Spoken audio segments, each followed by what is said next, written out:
Classic Gaming recently accepted our challenge to find the best select button. Now he's challenged us to find the best rubber feet on a console. We accept! My first choice for best rubber feet on a console goes to the mighty Sega Master System. Why? Because they don't have tiny, wimpy little rubbers. They got these long rubbers to make sure the console stays in place. The Sega Master System is the bomb! Alright, my first choice for best rubber feet on a home console are actually going to be on a handheld. This was my first choice, and it's the Game Boy, and I thought, man, this thing has amazing rubber feet on it.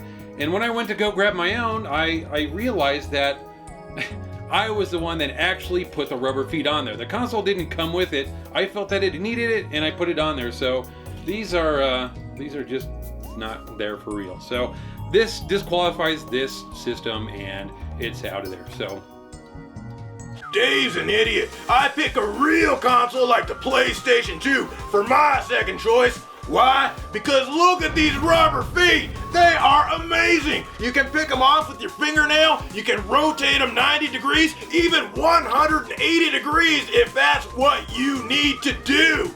This is amazing. The PlayStation 3 also does the same thing. However, they kind of failed at the PlayStation 1. Look at this, there's no rubber, they used felt. What the hell? I felt this was a bad choice. No pun intended. And what really chaps my ass is the PlayStation 4. You turn it around and it doesn't even seem to have rubber feet, but it actually does. It has two little rubber slivers. What the hell is up with this? Sorry, Sony, you suck. I'm buying an Xbox. Okay, my second choice for runner-up for best rubber feet is going to be on the Turbo Duo.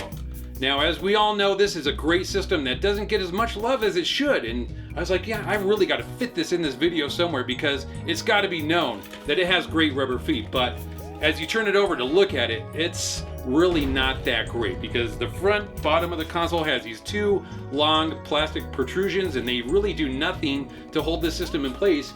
And then you go to the back, it has even more plastic protrusions with just tiny little rubber slits in there that really don't do anything. This console will slide all over the place, and as you know, the Turbo is not known for its long cords on its controller, so this thing, you yank on it, it comes right off the shelf. Right off the shelf! Of course, my top pick is going to the mighty Sega Genesis. It has the same long rubbers as the Master System, but when you attach it to the Sega CD, which also has giant ass rubber feet, and you put these two together, you've got like a plethora of rubber feet all in one. You've got rubber feet sitting on top of the console that has its own rubber feet. The Sega CD is my top choice.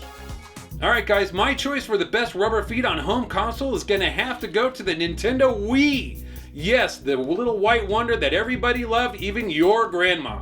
So this thing, if you look at it, has rubber feet all over the bottom of it, and it even has it on the sides.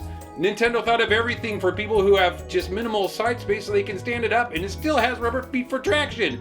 Even though your Wii remote has absolutely no cord attached to the system, they still put it on here. That's awesome. Thanks, Nintendo. You rule. Alright, there you have it. These are our top two choices for best rubber feet on home console, but as you know, there can only be one winner. And that's gonna be the Sega CD OG model. Yes, and I'm gonna have to concede and say Joe is right. Since we are mainly a classic game show, I've got to go with the classic game system. Yeah, and we've got a challenge for you, Classic Game Room. Yeah, the ball's right back in your court. We challenge you to find the best cartridge design for any system. Best shape, best color, ease of sliding in and out, it's up to you. Up to you. What's it gonna be? That's right.